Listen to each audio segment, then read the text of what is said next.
What's up, Ravens? Are you ready for it? Okay, so today we have a very special episode of Raven Real Talk because you know what today is, and if you can guess by all the things in the room, today is the release day of the Tortured Poets Department, which is Taylor Swift's 11th album. And after so many unreliable sources trying to drop things to spoil it, it drops at 11 p.m. tonight. We are so close, and I'm so excited, and the marketing this week has gotten me so excited for the album. So the first thing that's really caught my eye is in Chicago, there was a mural painted on the side of some building that was a QR code made out of the Tortured Poets Department letters. So yeah, and so last night I watched a 30-minute documentary about this whole deep dive on the album. And the first, when you would scan the QR code, it would go to that significant error 321 that we always see, but it's finally changed to a countdown of when the error. Not the Eras Tour. What am I saying? The Tortured Poets Department drops. Okay, you know what is so significant about that error 321? Now this is a stretch, but it also could be something. So 321 is the area code for Orlando and Central Florida. And on her new album, she has one of the track titles is called Florida, which that could be a coincidence. But it's food for thought, for sure. Another thing that's been absolutely insane is in LA, she partnered with Spotify and they made this library, kind of an interactive, almost museum type thing in the Grove with Spotify. So what are your thoughts? Because there's so much about that to discuss. Yeah, I was watching videos on it and stuff, and it just looks so interesting because you have the huge book that flipped at 2. You have a hand statue that throws the 2. You have so many things. There was a Little Mermaid necklace. Remember when Ursula took Ariel's voice and it was in that seashell necklace? It was in the library with a head that looked like the Prince Eric head. Yeah.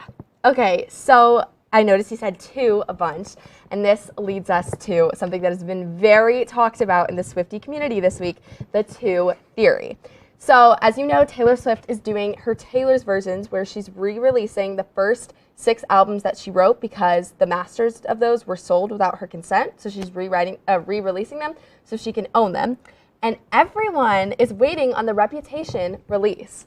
And so, I don't know, we're all super excited, but something interesting is the color. All of her albums have colors. And the color for Reputation is black, and the color for the Tortured Poets Department is white.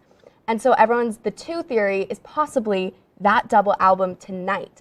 And something super interesting about the peace sign you mentioned is today, I think it was yesterday. So the museum opened, I want to say Tuesday. And then on Wednesday, the peace sign switched from a white peace sign statue to a black peace sign statue. And so did an hourglass. It switched from a white hourglass to a black hourglass. It's just very, very interesting. Yes. All right. So another thing, we have our notes written down here because there's just too much to cover. We don't want to leave anything out. Another thing is also in that museum, there is a statue. And this statue is the statue of Diana Euphis. I don't know how to say it, but it's a Greek goddess. And she is the goddess of birth and fertility, which is just kind of an interesting, what do you think about that? Yeah. And did you also see there, to jump back to the library, that she had the huge box full of 72 keyholes, and 6 of them were already open? I did not.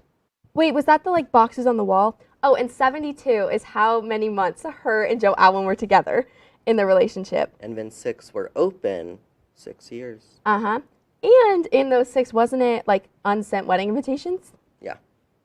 I think we were going to be hearing some major tea tonight. What do you think? Very much so. Yes.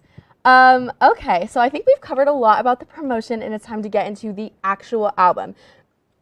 Excuse me. So we have sat down and we have ranked what we think are our top 5 tracks just by hearing the name. And we have a special guest star for this who's also made a ranking. That is Kenley Carter. So everyone welcome her to the pod. Yes, welcome her to the podcast. I'm so excited. Okay, so like we've said, we haven't heard any of this music, but we're really just trying to guess. So let's all start. And what do we think will be our number 1 favorite song? I think my favorite song will definitely have to be the track 5, because you can never go wrong with the track 5. That's so true. Do you want to explain to them what a track 5 is? It's basically one of her most emotional albums. When you look at Reputation, Delicate, it's her explaining her feelings to Joe and everything. So track 5s are always emotional.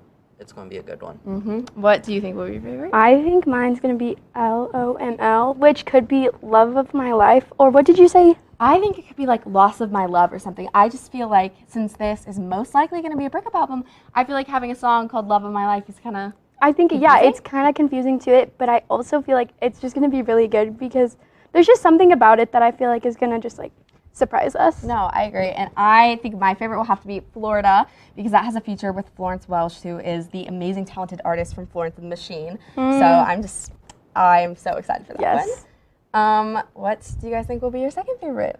I would have to say Fortnite, because I'm so intrigued to see what Taylor and Post Malone can do. Yes. Yeah, it seems like an interesting collab. Yeah, I would never have expected it. And especially on this album. For sure. It seems out of place. Very much. Just because this album is most likely, especially with the track titles, it's most likely going to be the breakup album, her in her 6-year-long relationship with Joe Alwyn. And before everyone comes at us saying that all she writes about is breakup albums, this is her first breakup album since Red, which was her 4th album, and this is her 11th album. So, know your facts.